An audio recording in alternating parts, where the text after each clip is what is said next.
A civilização é um progresso contínuo, mas ainda incompleto. Como ensina o Livro dos Espíritos, o verdadeiro avanço não está apenas na tecnologia, mas no desenvolvimento moral. O Espiritismo nos convida a essa transformação, removendo o egoísmo e fortalecendo a fraternidade. No Conexão Espírita, buscamos compreender essa jornada à luz dos ensinamentos espirituais.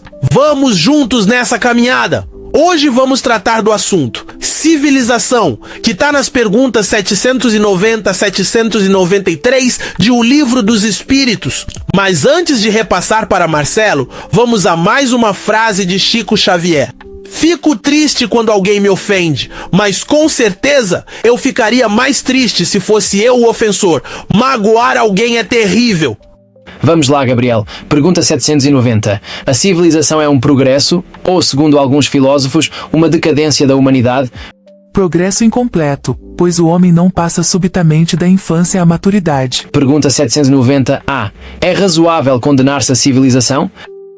Condenai antes os que abusam dela e não a obra de Deus. Pergunta 791. A civilização se depurará um dia, fazendo desaparecer os males que tenha produzido?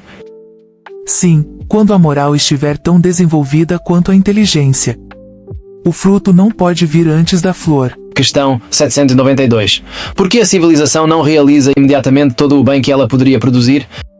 Porque os homens ainda não se encontram em condições, nem dispostos a obter esse bem. Pergunta 792A. Não seria ainda porque, criando necessidades novas, ela excita novas paixões? Sim, e porque todas as faculdades do espírito não progridem ao mesmo tempo, é necessário tempo para tudo. Não podeis esperar frutos perfeitos de uma civilização incompleta. Ver 751, 780. Questão 793. Por que sinais se pode reconhecer uma civilização completa? Vós a reconhecereis pelo desenvolvimento moral.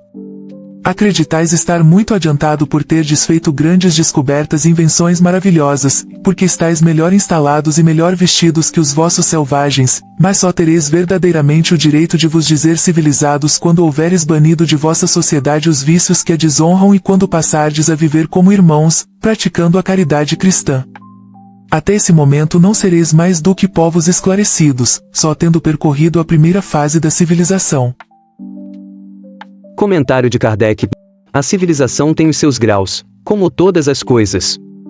Uma civilização incompleta é um estado de transição que engendra males especiais, desconhecidos no estado primitivo, mas nem por isso deixa de constituir um progresso natural, necessário, que leva consigo mesmo o remédio para aqueles males. À medida que a civilização se aperfeiçoa, vai fazendo cessar alguns dos males que engendrou, e esses males desaparecerão com o progresso moral.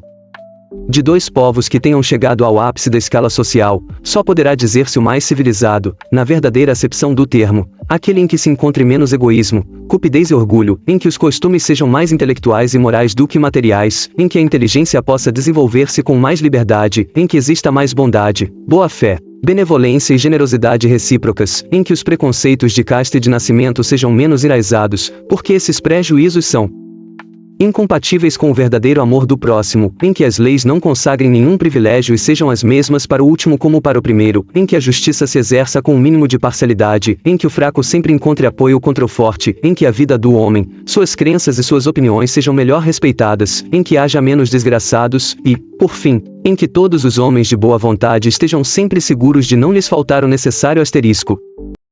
Nota: será essa a civilização cristã que o Espiritismo estabelecerá na Terra. Como se vê pelas explicações dos Espíritos e os comentários de Kardec, a civilização incompleta em que vivemos é apenas uma fase de transição entre o mundo pagão da antiguidade e o mundo cristão do futuro. Nos costumes, na legislação, na religião, na prática dos cultos religiosos vemos a mistura constante dos elementos do paganismo com os princípios renovadores do cristianismo. Cabe ao Espiritismo a missão de remover esses elementos pagãos para fazer brilhar o espírito cristão em toda a sua pureza. Veja-se, a propósito, todo o INBSP, Capitão Ide o Evangelho segundo o Espiritismo.